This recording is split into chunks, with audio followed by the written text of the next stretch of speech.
We have a highlight episode for you today. These are highlights and golden nuggets from our most downloaded episodes of the year.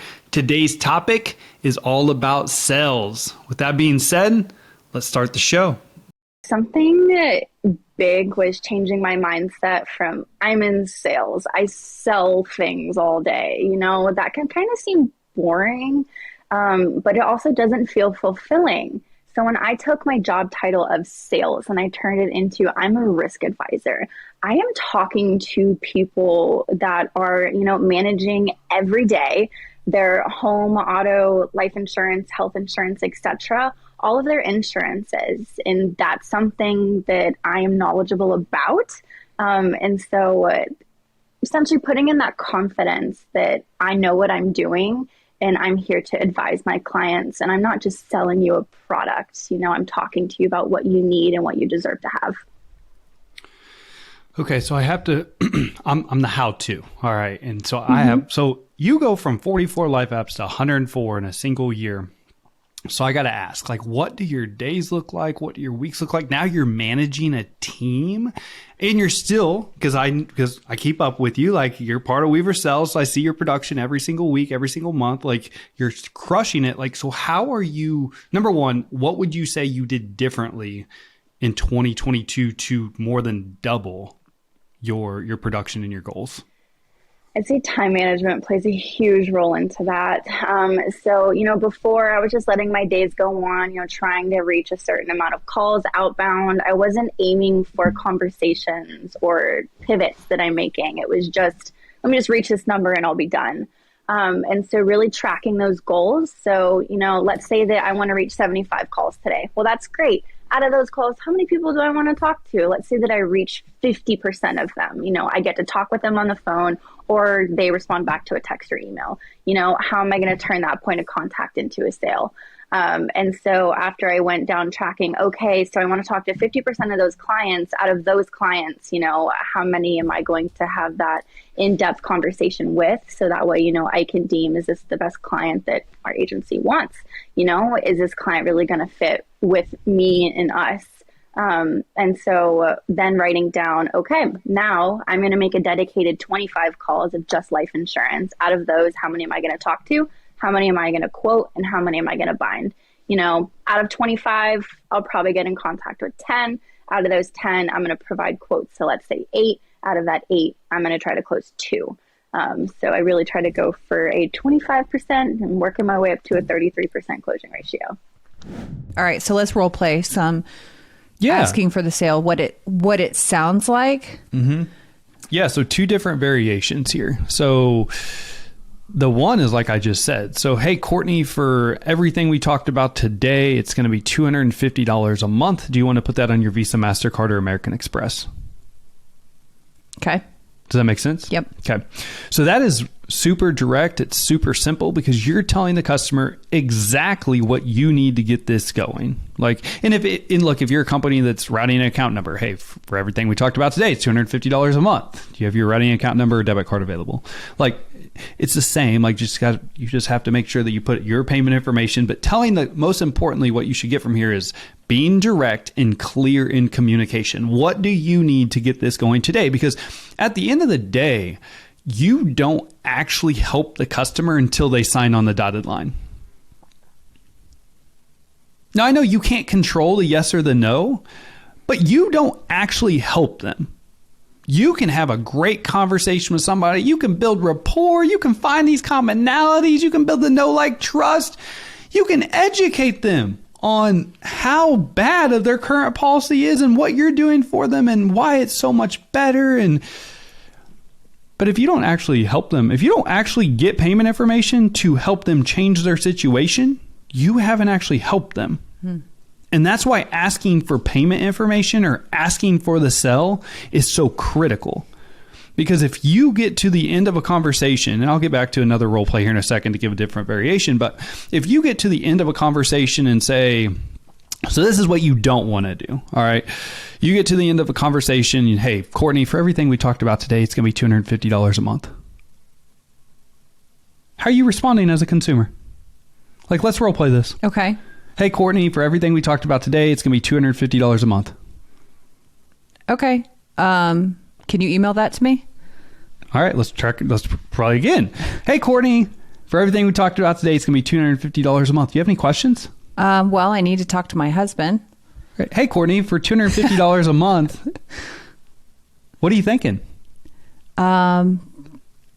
It's a lot to digest. I need to think about it. So these are all what not to do. All right. Do not do that. Well, and it's interesting even hearing you like rapid fire those to me.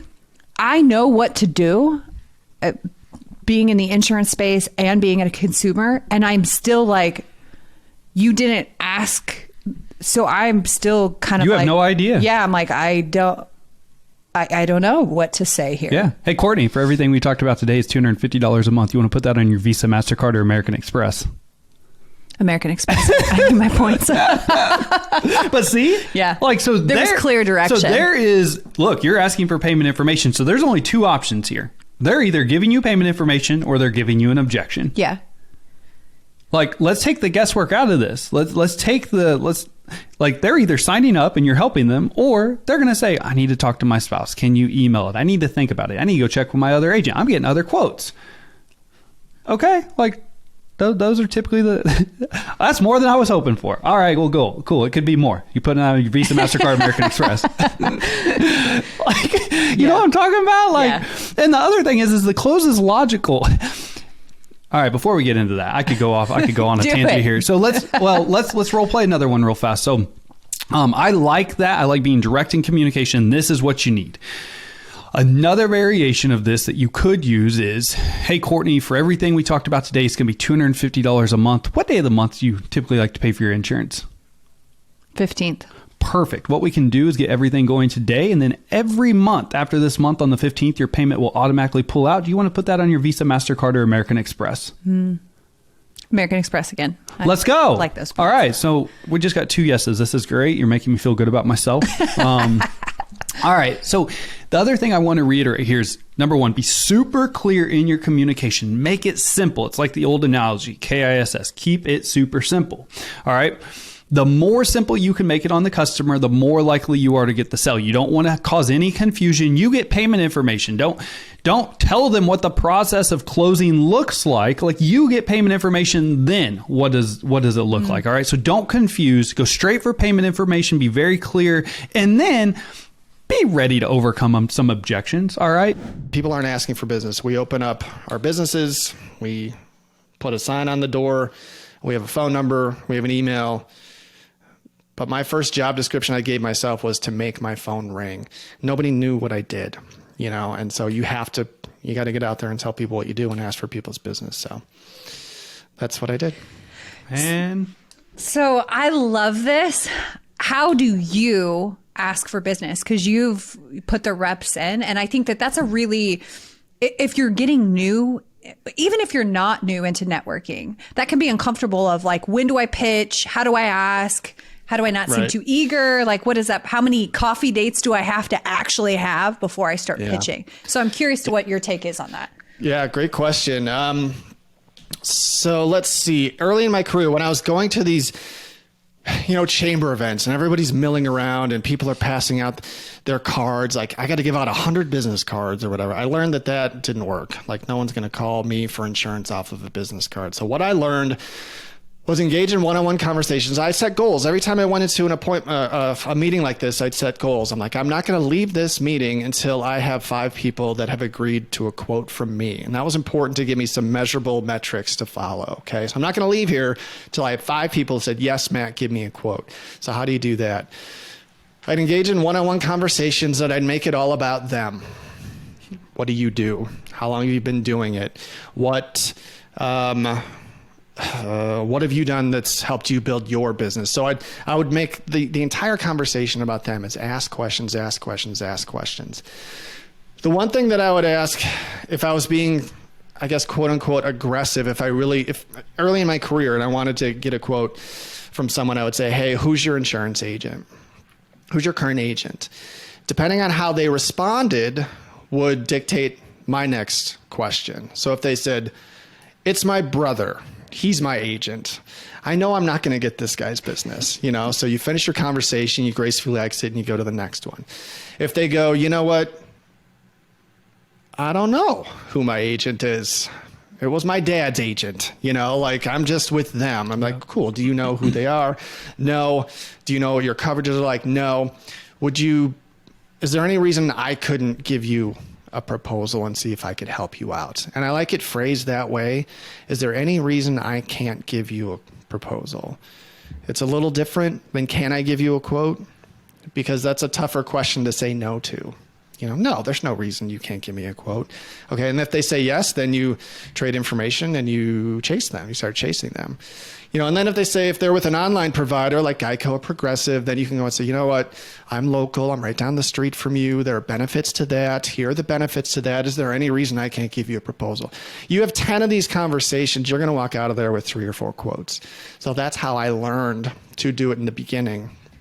Later, I crafted a way of doing it a little bit differently. When I talk about them and ask them all the questions about them, I would follow up with, hey, when I started building my network, I'd say, hey, who do you need to meet that would benefit your business? And everyone has someone they want to meet. You know, well, I need an accountant. I need a lawyer. I need someone to help me with my website. I need someone with marketing. I need a new logo. You know, fill in the blank. After a period of time and doing a lot of marketing this way, I started to build up my virtual Rolodex of experts in town. I'd say, you know who you do need to meet. You need help with marketing. You got to talk with this guy, Toby. He's amazing. And then I would connect him with Toby. Now I'm doing 2 people a favor. I'm doing him a favor, and I'm doing Toby a favor. And I make that connection. Now I would do it through a 3-way text, and I hand it off. And I know Toby is going to follow up with this person. So now I'm doing 2 people a favor. It's the whole giver's gain philosophy, right? So if you give somebody something of value, there's a human response to want to give something back to me. Well, what can I do for you, Matt? Would you let me look at your insurance? And so that's kind of that's the evolution of the way that I learned how to have those conversations.